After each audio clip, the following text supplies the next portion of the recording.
Hi friends, welcome to Kavya Nayana cooking channel. ನಾನು ಸುಷ್ಮಾ. ನಾಗರ ಪಂಚಮಿ ಹಬ್ಬದ ವಿಶೇಷವಾಗಿ ಗೋಧಿ ಹಿಟ್ಟಿನ ಚುರ್ಮಾ ಉಂಡೆ ಯಾವ ಥರ ಮಾಡೋದು ಅಂತ ಕಡಿಮೆ ಸಾಮಗ್ರಿಯಲ್ಲಿ ಇವತ್ತು ತೋರಿಸ್ಕೊಡ್ತಾ ಇದ್ದೀನಿ. ತುಂಬ ಸರಳವಾಗಿ ತುಂಬ ರುಚಿಯಾದ ಚುರ್ಮಾ ಉಂಡೆ ಯಾವ ಥರ ಮಾಡೋದು ಅಂತ ನೋಡೋಣ ಬನ್ನಿ ಫ್ರೆಂಡ್ಸ್. ಮೊದಲೇದಾಗಿ ಹಿಟ್ಟು ನಾದ್ಕೊಳ್ಳೋದಕ್ಕೆ ನಾನು ಪರಾತನ್ನು ತಗೊಂಡಿದ್ದೀನಿ. ಜರಡಿ ಮಾಡಿಟ್ಕೊಂಡಿರೋ 1 ಕಪ್ ಅಷ್ಟು ಗೋಧಿ ಹಿಟ್ಟನ್ನು ಹಾಕೋತಾ ಇದ್ದೀನಿ. ನೀವು ಇದಕ್ಕಿಂತ ಜಾಸ್ತಿ ಕೂಡ ಹಾಕೋಬಹುದು. ಅದೇ ಕಪ್ ಅಳತೆಯಲ್ಲೇ ಚಿರೋಟಿ ರವೆನ ಒಂದು ಅರ್ಧ ಕಪ್ ಅಷ್ಟು ತಗೊಂಡಿದ್ದೀನಿ. ಅದನ್ನು ಕೂಡ ಸೇರಿಸ್ಕೊಳ್ಳೋಣ. ಹಾಗೆ 1-2 ಟೇಬಲ್ ಸ್ಪೂನಷ್ಟು ಕಡಲೆ ಹಿಟ್ಟನ್ನು ಇಲ್ಲಿ ನಾನು ಸೇರಿಸ್ಕೊತಾ ಇದ್ದೀನಿ. ನೀವು ಇದಕ್ಕಿಂತ ಜಾಸ್ತಿ ಆದರೂ ಮಾಡ್ಕೋಬಹುದು. ನಾನು 1 ಕಪ್ ಅಳತೆಯಲ್ಲಿ ನಿಮಗೆ ತೋರಿಸ್ಕೊಡ್ತಾ ಇದ್ದೀನಿ. ಹಾಗೆ 3 ಚಮಚದಷ್ಟು ತುಪ್ಪವನ್ನು ಸೇರಿಸ್ಕೊತಾ ಇದ್ದೀನಿ. ಕರಗಿಸಿ ಆದರೂ ಹಾಕೋಬೋದು, ಇಲ್ಲ ಹೀಗೆ ಕೂಡ ನೀವು ಹಾಕೋಬೋದು. ನೀವು ಜಾಸ್ತಿ ತುಪ್ಪ ಹಾಕಿದ್ರೂ ಕೂಡ ಅಡ್ಡಿ ಇಲ್ಲ, ತುಂಬ ಚೆನ್ನಾಗಿ ಬರುತ್ತೆ. ಇವಾಗ ಕೈಯಿಂದ ಚೆನ್ನಾಗಿ ಮಿಕ್ಸ್ ಮಾಡ್ಕೊಳ್ಳೋಣ. ಅಂದರೆ ಒಂದು ಉಂಡೆ ಹದಕ್ಕೆ ಬರಬೇಕು ಹಿಟ್ಟು, ಅಲ್ಲಿವರೆಗೂ ನಾವು ಚೆನ್ನಾಗಿ ಇದನ್ನು ಮಿಕ್ಸ್ ಮಾಡ್ಕೋಬೇಕು. ತುಪ್ಪ ಹಾಕಿದ ತಕ್ಷಣ ನೀರು ಹಾಕಿ ನಾದ್ಕೋಬಾರ್ದು. ನೋಡಿ, ಈ ಥರ ಚೆನ್ನಾಗಿ ತುಪ್ಪದಲ್ಲಿ ರವೆ ಹಾಗೆ ಹಿಟ್ಟುಗಳು ಎಲ್ಲ ಬೆರಿಬೇಕು. ನೋಡಿ, ಈ ಥರ ಮಾಡಬೇಕು. ಮಾಡಿನೇ ಅದು ಉಂಡೆ ಹದಕ್ಕೆ ಬಂದಿದೆ ಅಂತ ಗೊತ್ತಾದ ಮೇಲೇ ನಾವು ನೀರು ಹಾಕಿ ಸ್ವಲ್ಪ ನೀರು ಹಾಕಿ ನಾವು ನಾದ್ಕೋಬೇಕು. ಇಲ್ಲಿ ಚಪಾತಿ ಹಿಟ್ಟಿಗೆ ನಾದ್ಕೊತಿರಲ್ಲ, ಅಷ್ಟು ಸಾಫ್ಟಾಗಿ ಬೇಡ, ಸ್ವಲ್ಪ ಗಟ್ಟಿಯಾಗಿಯೇ ನಾದ್ಕೊಳ್ಳಿ ನೀವು. ಯಾಕಂದರೆ ತುಂಬ ಸಾಫ್ಟಾಗಿ ನಾದಬಾರ್ದು. ನೋಡಿ, ಈ ಥರ ನಾನು ಸ್ವಲ್ಪ ನೀರು ಹಾಕಿ ನಾದ್ಕೊತೀನಿ. ಫಸ್ಟ್ ಟೈಮ್ ಯಾರಾದರೂ ವಿಡಿಯೋ ನೋಡ್ತಾ ಇದ್ದರೆ ಪ್ಲೀಸ್ ಸಬ್ಸ್ಕ್ರೈಬ್ ಮಾಡ್ಕೊಂಡು ಸಪೋರ್ಟ್ ಮಾಡಿ. ಹಾಗೆ ನಿಮ್ಮ ಫ್ಯಾಮಿಲಿ ಫ್ರೆಂಡ್ಸಿಗೆಲ್ಲ ಶೇರ್ ಮಾಡಿ. ಆದಷ್ಟು ನಾನು ಸಿಂಪಲ್ಲಾಗಿ ರೆಸಿಪೀಸ್ನ ತೋರಿಸ್ಕೊಡ್ತಾ ಇದ್ದೀನಿ. ಇನ್ನೇನು ನಾಗರ ಪಂಚಮಿ ಹಬ್ಬ ತುಂಬ ಹತ್ತಿರದಲ್ಲೇ ಇದೆ. ವೆರೈಟಿಯಾಗಿ ನಾನು ಉಂಡೆಗಳನ್ನು ಮಾಡಿ ಸಿಂಪಲ್ ಆಗಿರೋದನ್ನೇ ತೋರಿಸ್ಕೊಡ್ತೀನಿ. ನೀವು ಒಂದ್ಸಲ ಟ್ರೈ ಮಾಡಿ ನೋಡಿ, ತುಂಬ ಅಂದರೆ ತುಂಬ ಚೆನ್ನಾಗಿರುತ್ತೆ. ನೋಡಿ, ಈ ಥರ ನಾನು ಗಟ್ಟಿಯಾಗಿ ನಾದ್ಕೊತೀನಿ. ತುಂಬ ಹೊತ್ತು ನೆನೆಯೋದಕ್ಕೇನು ಬೇಡ, ಒಂದು 5 ನಿಮಿಷ ನೆನೆಸ್ಕೊಂಡ್ರೆ ಸಾಕಾಗುತ್ತೆ. ರವೆ ಹಾಕಿರ್ತೀವಲ್ವ, ಹಾಗಾಗಿ ಒಂದು 5 ನಿಮಿಷ ಬಿಟ್ಟರೆ ಸಾಕಾಗುತ್ತೆ ಫ್ರೆಂಡ್ಸ್. ಇವಾಗ ನೋಡಿ, 5 ನಿಮಿಷ ಆದಮೇಲೆ ನಾನು ಓಪನ್ ಮಾಡಿ ತೋರಿಸ್ತಾ ಇದ್ದೀನಿ. ಆದರೂ ಕೂಡ ಗಟ್ಟಿನೇ ಇದೆ. ಇವಾಗ ನಮಗೆ ಯಾವ ಶೇಪಲ್ಲಿ ಬೇಕೋ ಆ ಶೇಪಲ್ಲಿ ನಾವು ಉಂಡೆಗಳನ್ನು ಮಾಡಿ ಕೈಯಿಂದನೇ ನೋಡಿ ನಾನು ಈ ಥರ ಶೇಪ್ ಕೊಡ್ತೀನಿ. ನಿಮಗೆ ಯಾವ ಥರ ಶೇಪ್ ಬೇಕೋ ನೀವು ಆ ಥರ ಮಾಡ್ಕೋಬೋದು. ಬಿಸ್ಕೆಟ್ ಥರ ಚಪ್ಪಟೆ ಆಕಾರ ಕೂಡ ಮಾಡ್ಕೋಬೋದು. ನಾನು ಈ ಥರದ್ರಲ್ಲಿ ಮಾಡ್ತಾಯಿದ್ದೀನಿ, ಅಂದರೆ ಎಣ್ಣೆಯಲ್ಲಿ ಚೆನ್ನಾಗಿ ಫ್ರೈ ಆಗಿ ಬರುತ್ತೆ ಅಂತ ಅಷ್ಟೇ ಫ್ರೆಂಡ್ಸ್. ನೋಡಿ, ಈ ಥರ ಎಲ್ಲವನ್ನು ಮಾಡಿ ಇಟ್ಕೊತೀನಿ. ನಾನು ಮಾಡಿ ತೋರಿಸ್ತಾ ಇರೋದು ರಾಜಸ್ಥಾನಿ ಸ್ಪೆಷಲ್ ಚುರ್ಮಾ ಲಡ್ಡು ಅಂತ ತೋರಿಸ್ಕೊಡ್ತಾ ಇದ್ದೀನಿ ಫ್ರೆಂಡ್ಸ್. ನೀವು ಇದಕ್ಕೆ ಗೋಧಿ ಹಿಟ್ಟಿನ ಉಂಡೆ ಅಂತಾದರೂ ಕರಿಬಹುದು.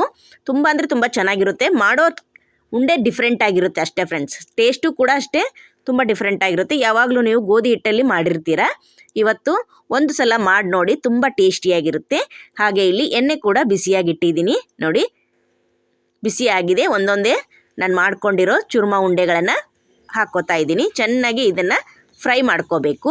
ಕಲರ್ ಚೇಂಜ್ ಆಗಬೇಕು, ಅಲ್ಲಿವರೆಗೂ ಫ್ರೈ ಮಾಡ್ಕೋಬೇಕು. ಮೊದಲನೇ ಸಲ ಉಂಡೆಗಳನ್ನು ಮಾಡೋರಿಗೆ ತುಂಬ ಸರಳವಾಗಿ ತೋರಿಸ್ಕೊಟ್ಟಿದ್ದೀನಿ. ಪಾಕ ಮಾಡೋದು ಜಂಜಾಟನೇ ಬೇಡ ಅಂತ ತುಂಬ ಈಸಿಯಾಗಿ ನಾನು ನಿಮಗೆ ತೋರಿಸ್ಕೊಟ್ಟಿದ್ದೀನಿ ಫ್ರೆಂಡ್ಸ್. ಯಾರು ಬೇಕಾದರೂ ಮಾಡ್ಕೋಬೋದು. ನೋಡಿ, ಚೆನ್ನಾಗಿ ಎರಡೂ ಬದಿ ಬೇಯಿಸ್ಕೋಬೇಕು. ಒಂದೊಳ್ಳೆ ಕಲರ್ ಬರಬೇಕು. ಸ್ವಲ್ಪ ಉರಿನ ಜೋರಾಗಿ ಇಟ್ಕೊಂಡೆ ಎರಡೂ ಕಡೆ ಫ್ರೈ ಮಾಡ್ಕೊಳ್ಳಿ. ನೋಡಿ, ಈ ಥರ ತಿರುಗಿಸ್ತಾ ಫ್ರೈ ಮಾಡ್ಕೋಬೇಕು ಫ್ರೆಂಡ್ಸ್. ಇನ್ನೇನು ಪಂಚಮಿ ಹಬ್ಬಕ್ಕೆ ದಿನ ಒಂದೊಂದು ಉಂಡೆಗಳು ಬರ್ತಾ ಇರುತ್ತೆ. ನೋಡಿ, ನೀವು ಕೂಡ ಮಾಡಿ ಹಬ್ಬನ ಮಾಡ್ಕೊಳ್ಳಿ ಅಂತ ಹೇಳ್ತೀನಿ ಫ್ರೆಂಡ್ಸ್. ನೋಡಿ, ಈ ಕಲರ್ ಬರಬೇಕು. ಈ ಕಲರ್ ಬಂದರೆ ಸಾಕು, ತೆಗೆದು ಬಿಡೋಣ. ಈ ಥರ ಎಲ್ಲ ಉಂಡೆಗಳು ಇದೇ ಥರನೇ ಮಾಡಿಕೊಂಡು ತೆಗಿಬೇಕು. ನೋಡಿ, ಒಂದು ಬ್ಯಾಚ್ ಮಾಡಿ ಹಾಕಿದ್ದೀನಿ. ಈಗ ಇನ್ನೊಂದು ಬ್ಯಾಚ್ ಆಗಿದೆ, ಅದನ್ನು ಕೂಡ ಎಣ್ಣೆಯಲ್ಲಿ ಫ್ರೈ ಮಾಡೋಕ್ಕೆ ಹಾಕ್ಕೋತಾ ಇದ್ದೀನಿ. 2 ಬ್ಯಾಚ್ ಅಷ್ಟೇ ನಾನು ಚುರ್ಮಾ ಉಂಡೆಗಳನ್ನು ಮಾಡ್ಕೊಂಡಿದ್ದೀನಿ.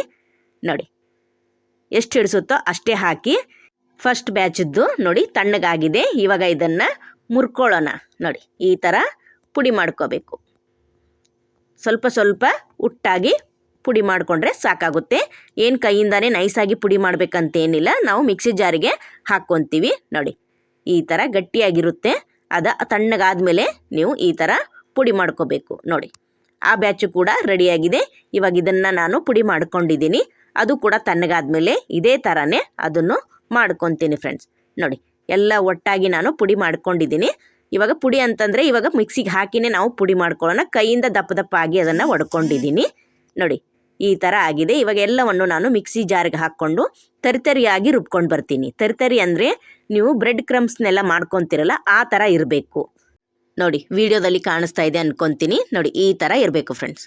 ಇದೇ ಥರ ಎಲ್ಲವನ್ನು ಇದೇ ಥರನೇ ಮಾಡಿಕೊಂಡು ಪರಾತಿಗೆನೆ ಸೇರಿಸ್ಕೊತೀನಿ. ಒಂದು ಬ್ಯಾಚ್ ಆಗುವಷ್ಟು ಮಾಡ್ಕೊಂಡಿದ್ದೀನಿ. ಉಳಿದದ್ದನ್ನು ಕೂಡ ಇದೇ ಥರನೇ ಮಾಡಿಕೊಂಡು ನಾನು ಪರಾತಿಗೆನೆ ಸೇರಿಸ್ಕೊತೀನಿ.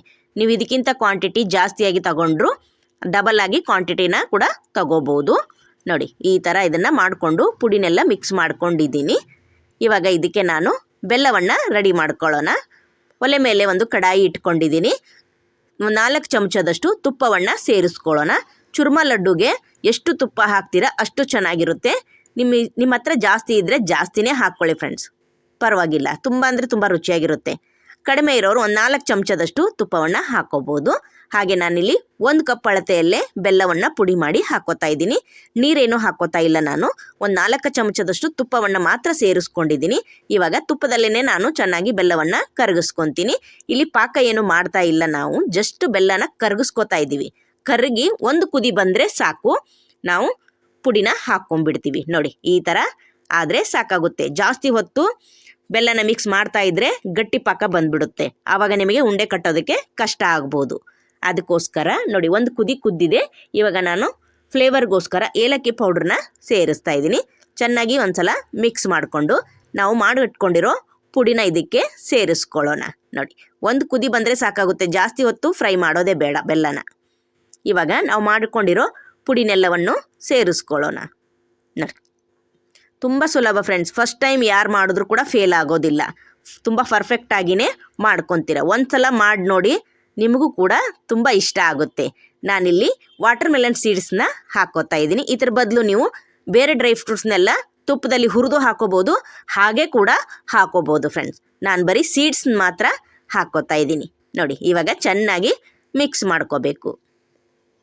ನೋಡಿ ಎಲ್ಲ ಬೆಲ್ಲ ಚುರ್ಮ ಪುಡಿಗೆ ಎಲ್ಲ ಹತ್ತಬೇಕು ಚೆನ್ನಾಗಿ. ನೋಡಿ ಈ ಥರ ಮಿಕ್ಸ್ ಮಾಡ್ಕೋಬೇಕು. ಒಲೆನ ಲೋ ಫ್ಲೇಮಲ್ಲೇ ಇಟ್ಕೊಳ್ಳಿ. ಇನ್ನೂ ಕೂಡ ಒಲೆ ಆನಲ್ಲೇ ಇದೆ ಫ್ರೆಂಡ್ಸ್. ನೋಡಿ ಈ ಥರ ಚೆನ್ನಾಗಿ ಮಿಕ್ಸ್ ಮಾಡ್ಕೋಬೇಕು. ಬೇಕನ್ನಿಸಿದ್ರೆ ನೀವು ಇವಾಗ ಕೂಡ ತುಪ್ಪವನ್ನು ಸೇರಿಸ್ಕೋಬೋದು. ನಾನಿಲ್ಲಿ 1-2 ಚಮಚದಷ್ಟು ತುಪ್ಪನ ಸೇರಿಸ್ಕೊತೀನಿ. ತುಪ್ಪ ಹಾಕೋದ್ರಿಂದ ಒಳ್ಳೆ ಫ್ಲೇವರು, ತುಂಬ ರುಚಿಯಾಗಿರುತ್ತೆ ಫ್ರೆಂಡ್ಸ್. ಯಾವ ಉಂಡೆ ಆದ್ರೂ ತುಪ್ಪ ಬೇಕೇ ಬೇಕು ಅಲ್ವಾ? ತುಪ್ಪ ಇಲ್ಲದೆ ಉಂಡೆ ಮಾಡೋಕ್ಕಾಗೋದೇ ಇಲ್ಲ. ನೋಡಿ ತುಂಬ ಚೆನ್ನಾಗಿ ಮಿಕ್ಸ್ ಆಗಿದೆ. ಇವಾಗ ಒಲೆನ ಆಫ್ ಮಾಡಿಕೊಂಡು ಇದನ್ನು ಒಂದು ಪರಾತಿಗೆನೆ ಸೇರಿಸ್ಕೊಂಡು ಬಿಡ್ತೀನಿ. ನೋಡಿ ಇವಾಗ ಒಲೆನ ಆಫ್ ಮಾಡ್ಕೊಂಬಿಡಿ. ಇವಾಗ ಬೆಲ್ಲದಲ್ಲಿ ಎಲ್ಲ ಚುರ್ಮ ಪುಡಿ ಮಿಕ್ಸ್ ಆಗಿದೆ. ಇಷ್ಟ ಆದರೆ ಸಾಕು. ನಾವು ಪರಾತಿಗೆನೆ ಸೇರಿಸ್ಕೊಂಡ್ಬಿಡ್ಬೇಕು. ಜಾಸ್ತಿ ಹೊತ್ತು ಆರಿಸ್ಕೊಡ್ಬಾರ್ದು. ಸ್ವಲ್ಪ ಬಿಸಿ ಇರುವಾಗಲೇ ನಾವು ಉಂಡೆನ ಕಟ್ಕೋಬೇಕು ಫ್ರೆಂಡ್ಸ್. ಜಾಸ್ತಿ ಟೈಮ್ ಹೊತ್ತು ಆರಲಿ ಅಂತ ಬಿಟ್ಬಿಟ್ರೆ ಉಂಡೆ ಮಾಡೋಕ್ಕೆ ಬರೋದಿಲ್ಲ ಫ್ರೆಂಡ್ಸ್. ಪುಡಿ ಹಾಗೆ ಉಂಡೆ ಕಟ್ಟೋಕ್ಕೆ ಬರೋದೇ ಇಲ್ಲ, ಆ ಥರ ಆಗಿಬಿಡುತ್ತೆ. ಅದಕ್ಕೋಸ್ಕರ ಕೈಗೆ ಸ್ವಲ್ಪ ತುಪ್ಪವನ್ನು ಸವರ್ಕೊಂಡು ಇನ್ನೂ ಬಿಸಿ ಇರುವಾಗಲೇ ಈ ಥರ ಕೈಯಿಂದ ಸ್ವಲ್ಪ ತಿಕ್ಕಿದಂಗೆ ಮಾಡಿ ನಾವು ಉಂಡೆನ ಮಾಡ್ಕೋಬೇಕು. ನೋಡಿ ಯಾವಾಗಲೂ ಒಂದೇ ಥರ ಉಂಡೆ ಮಾಡ್ತಾ ಇದ್ದರೆ ಟೇಸ್ಟ್ ಡಿಫ್ರೆಂಟಾಗಿ ಹೇಗಿರುತ್ತೆ ಹೇಳಿ. ಇವತ್ತು ನಾನು ಅದಕ್ಕೋಸ್ಕರ ನಾಗರ ಪಂಚಮಿ ಹಬ್ಬಕ್ಕೆ ರಾಜಸ್ಥಾನಿ ಸ್ಪೆಷಲ್ ಚುರ್ಮ ಲಡ್ಡು ಯಾವ ಥರ ಮಾಡೋದು ಅಂತ ತೋರಿಸ್ಕೊಡ್ತಾ ಇದ್ದೀನಿ. ನೀವು ಕೂಡ ಒಂದ್ಸಲ ಮಾಡಿ ಮನೆ ಮಂದಿ ಎಲ್ಲ ಖುಷಿಯಿಂದ ಹಬ್ಬ ಮಾಡಿ ಅಂತ ಕೇಳ್ತೀನಿ ಫ್ರೆಂಡ್ಸ್. ನೋಡಿ ಕಡಾಯಿಂದ ತಕ್ಷಣವೇ ನೀವು ಉಂಡೆ ಮಾಡಿ ಅಂತ ನಾನು ಹೇಳಲ್ಲ. ಉಗುರು ಬೆಚ್ಚಗೆ ಇರಬೇಕು ಪುಡಿ. ಆವಾಗ ನಾವು ಕೈಗೆ ಸ್ವಲ್ಪ ತುಪ್ಪ ಹಚ್ಕೊಂಡು ಉಂಡೆಗಳನ್ನು ಮಾಡ್ಕೊಂಡ್ಬಿಡ್ಬೇಕು. ಇಲ್ಲ ಅಂದರೆ ಉಂಡೆ ಕಟ್ಟೋದಕ್ಕೆ ಬರೋದಿಲ್ಲ ಫ್ರೆಂಡ್ಸ್. ನೋಡಿ ಒಂದೊಂದೇ ಉಂಡೆನ ಮಾಡ್ತಾ ಇದ್ದೀನಿ. ನೋಡಿ ಸೂಪರ್. ನೋಡಿದ್ರೇ ಬಾಯಲ್ಲಿ ನೀರು ಬರ್ತಾ ಇದೆ ಅಲ್ವಾ? ಬರಲಿ, ಆದರೆ ದೇವರ ನೈವೇದ್ಯ ಕೊಟ್ಟೇ ನಾವು ತಿನ್ನಬೇಕಾಗುತ್ತೆ ಫ್ರೆಂಡ್ಸ್ ಅಲ್ವಾ?